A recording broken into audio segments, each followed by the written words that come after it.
Salut les amis, bon je mets là juste pour profiter de l'odeur de la glycine. Aujourd'hui, eh bien je reçois Ismaël Khan qui va nous parler de son spectacle qu'il va nous faire pour le 3 juin. Alors on va faire le tour du jardin et là vous voyez je suis encore en tenue de jardinage. Vous entendez peut-être le rotophile, marqué rotophile. Voilà, on est en plein boom, certainement comme vous. Et donc je vais me changer pour le recevoir un petit peu décemment. Quand même, hein. On va faire le tour du jardin avec Ismaël, comme ça vous en profiterez un petit peu aussi. Et puis je lui poserai des questions sur ce qu'il va nous proposer comme spectacle, donc le samedi 3, lors des rendez-vous au jardin qui auront lieu à la maison. À ce moment-là, je ne savais pas qu'il y allait avoir un petit changement de programme et qu'Ismaël, et non pas Ismaël, allait devoir me proposer un autre spectacle avec Sandra. Un spectacle qui s'appelle Pastoral. Ça y est, ils sont là. Donc Sandra et Ismaël qui vont nous faire c'est un joli concert. Hein, espérons. Ouais, ça va être chouette. On va passer un super moment tous ensemble.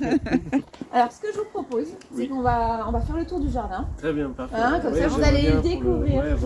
Et puis comme ça, vous allez avoir un petit peu le ressenti. Voilà. Alors forcément, vous allez leur dire qu'il est chouette le jardin. Je peux leur donner Ça dépend, j'ai pas vu. Ça commence. C'est ça, les gens ils déambulent en fait. Voilà, les gens vont pouvoir venir visiter le jardin toute la journée. S'ils veulent ou pas. Et alors bon, j'espère qu'ils vont se poser pour vous écouter quand même. Ça serait quand même plus cool. Il y a un moment où je fais une visite guidée. D'accord, très bien. Donc à 14h. Non, pas à 14h, à 15h, juste après vous. Donc voilà. On est le passage obligé avant la visite. Voilà, c'est un peu ça, c'est ça. Voilà. Faut vous regarder. Toi, tu nous accompagnes toi aussi? Oui. Ouais, chouette. Ce sera la zone de stationnement. Et puis, alors, il y a plus d'ombre de ce côté-là. Là. Mais voilà. Donc, on arrive par ici. On va déambuler le long de l'étang. Là, moi, je suis en compétition avec mon père qui a son potager de ce côté. Mais ça pousse moins bien que chez moi. Mon potager est bien mieux. C'est assez bucolique en fait. Hein. J'aurais même dit pastoral. Pastoral, c'est assez pastoral. Est-ce que c'est quoi le nom du spectacle que tu veux me faire là? C'est pastoral. C'est le nom du jour. Tiens donc. Voilà, on va arriver sur cette zone. On est en permaculture nous.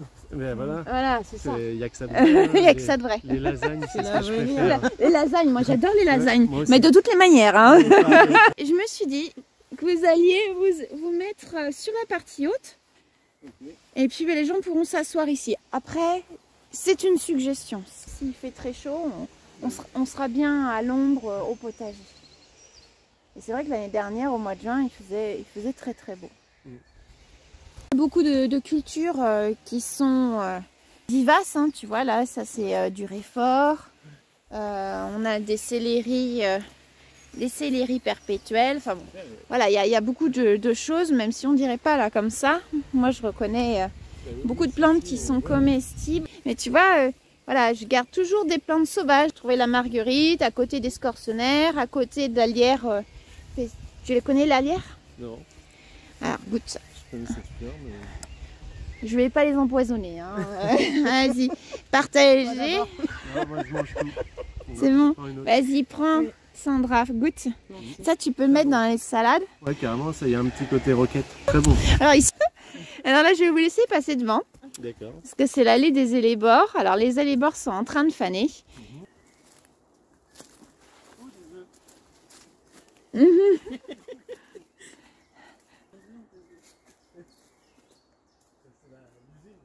Et ici, il va y avoir les carillons faits par les enfants de l'école Graines d'Extra Petit Terrestre. Donc on est en train de créer des carillons avec les enfants. Et voilà, on va les exposer ici. Donc là, vous êtes tous les deux au niveau de la forêt jardin. Voilà, donc il va falloir que je nettoie un petit peu parce qu'il y a énormément de galets gratterons. Donc là, c'est un autre spot un petit peu sympa. Ah, mon jardinier préféré. Magnifique jardin. Moi j'adore cet endroit là parce qu'il est vraiment sauvage et en même temps il y a, tu vois, on va retrouver des néfliers, des poireaux perpétuels. Alors là c'est Staphylia. Alors j'ai créé, on vient juste de commencer à mettre les étiquettes là. Il faut que j'étiquette tous les arbres pour l'événement. Un faux pistachier. Ouais, c'est un faux pistachier. Et tu vois, même l'arche là, c'est Marc qui l'a faite. Okay. Avec des montants de charrettes. Je voulais en savoir un petit peu plus. Si vous avez inspiré pour créer ce spectacle. Donc c'est un spectacle qui va durer 1 heure. Il va y avoir des chants, il va y avoir de la poésie, il va y avoir différents instruments de musique. Mais donc ce voyage pastoral, ça vient d'où? C'est une collaboration, donc toi tu travailles avec tes aquarelles, c'est ça?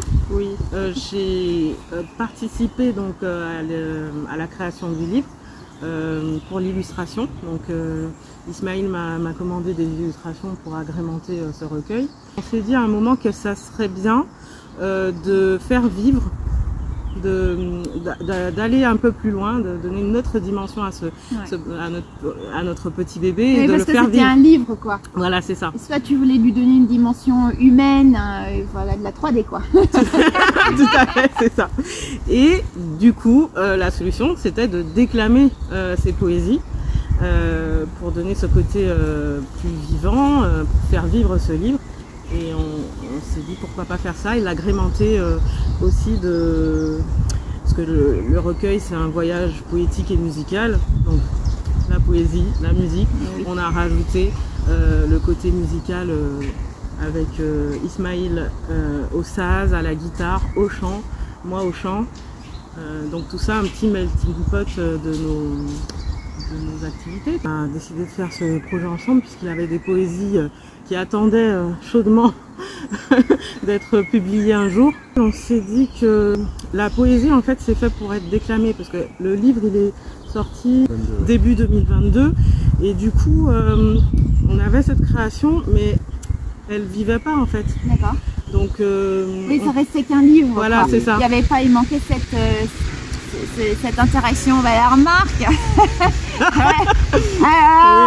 J'espère que vous allez nous entendre hein, parce que on va parler un peu plus fort. Okay. On va essayer. Pour couvrir le bruit du rotophile. Je sais pas si vous entendez le rotophile, mais nous on l'entend bien en tous les cas. Donc oui, tu disais c'était pour donner plus une dimension humaine, une dimension vivante. Oui, voilà. C'était l'occasion de créer quelque chose de musical, poétique, de faire un melting pot de par les cultures qui sont mises en valeur dans le livre. Oui, puis en plus, en fait, le livre il s'appelle Poésie nomade et autres histoires. En fait, c'est une sorte de trilogie. Parce que c'est un recueil à la fois de poésie. J'ai habité longtemps à l'autre bout du monde, dans le Pacifique. Donc il y a beaucoup de poésie que j'ai écrit là-bas. Donc ça, voilà, c'est le côté voyage. Après, il y a aussi la troisième partie, c'est beaucoup un mélange de poésie depuis les années 80 et de chansons. Et puis il y a plein de chansons aussi, c'était des poésies que j'ai adaptées en chansons. Donc là, j'ai fait un peu. Donc la troisième partie, c'est un peu un mélange de poésie très ancienne, de chansons retaillées en poésie ou vice versa. Et au milieu, il y a une nouvelle très particulière, un peu onirique, sur un parcours initiatique en fait et énigmatique à travers le monde de deux personnages, un peu mystiques on va dire. Et je suis spécialisé dans musique traditionnelle de Turquie avec un luth à long manche. Et dans le répertoire pluriséculaire, voire millénaire, il y a beaucoup de chants pastoraux. Voilà, de bergers, les transhumances des bêtes, enfin de faire paître les bêtes et tout ça. Donc c'est vraiment pastoral, c'est ce qui me convenait mieux. Et en plus il y a un côté pasteur aussi, puisqu'on chante des gospels, ou des vieux blues. Voilà, donc c'est pour ça c'est à la fois à l'image du livre où c'est vraiment un parcours, et puis à la musique c'est pareil, il y a la guitare, il y a le saz, il y a les chants en français, en anglais, en d'autres langues. Donc tu vas avoir plusieurs instruments de musique? C'est ça. Ça va être trop chouette.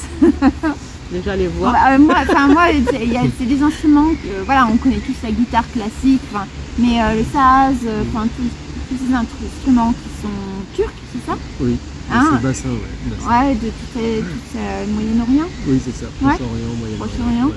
Donc moi je connais pas du tout, donc ça va être, je pense qu'ils vont adorer. Bienvenue. Donc ouais, ça va être, je pense, une expérience très très sympa. Moi, je suis vraiment impatiente. Bon, bah, Et je voulais leur dire, vous savez comment il m'a interpellé? Pourquoi on a commencé à discuter? Attendez, je reviens. Le chariot. Je reviens. Je reviens. Je laisse allumer. Ok. Dites pas trop de bêtises. Hein. D'accord, ok. On peut faire des grimaces. Alors, qu'est-ce qu'on va dire comme bêtise? Vite, vite, elle est pas là. Le chariot. Hey, le chariot. Et ne soyez pas jaloux. Hein. chariot. Regardez, attention. Regardez la tête. Voilà. Alors là, Il quand manque vous êtes... les affiches. Il y avait les Il affiches. y avait plus d'affiches. Alors, quand vous êtes à une fête des plantes, le chariot, ben c'est parfait. Voilà. Et donc, c'est parce que j'avais ce chariot qu'on a commencé à échanger. À partir du chariot, vous n'aviez pas vu les affiches de l'événement. Non. C'est à force de parler. C'est toi qui nous as parlé des jardins de Latine en juin. Non, non, mais j'ai dit, mais vous avez vu mon chariot, mais vous n'avez pas vu les affiches que j'ai mis dessus. Exactement. Parce qu'au début, nous, on voyait que le chariot. Non, mais Et je voyais même toutes les possibilités.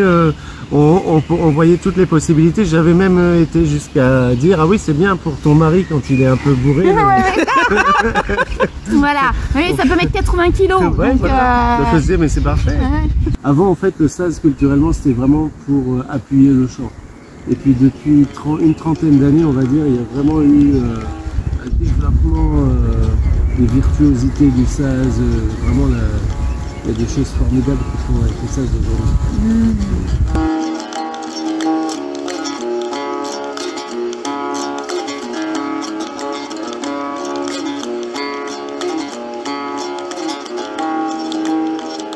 Et en plus, je suis spécialisé du saz de Turquie, donc c'est pareil, il y a beaucoup les histoires de transhumance, beaucoup de morceaux sur les transhumances, les caravanes, tout ça. Donc tout ce mélange, en fait, c'était l'occasion de fédérer tout ça ensemble, avec la guitare, le saz, nos deux voix, et puis de faire vivre les poésies, les faire sortir du livre, leur donner vie, en fait. Et partager ça avec tous ceux qui auront la sagesse de venir visiter ce jardin. Bon, mais merci, on a parlé de beaucoup de choses. Alors pour toutes les questions supplémentaires, parce que voilà, il y en a encore d'autres, mais faut que vous veniez. Oui. Faut que vous veniez le 3 juin à 14h pour rencontrer Sandra et Ismaël. Voilà. Ouais. En plus, on notera qui était absent, parce que ceux-là auront tort. Et on sera là pour répondre à tout ce qui pourrait venir comme question, avec grand plaisir. Oui, parce que c'est vrai que ce sont des instruments absolument... Enfin voilà, ceux qui sont d'origine turque. Le saz, voilà, c'est vraiment pas un instrument classique. Donc on aura du plaisir à l'entendre et puis à vous écouter chanter tous les deux. Merci beaucoup. Merci. Et au 3 juin. Le 3 juin. Salut. Et on aura le chariot aussi. Oui. Voilà. Et prenez soin de vous d'ici là. À plus tard.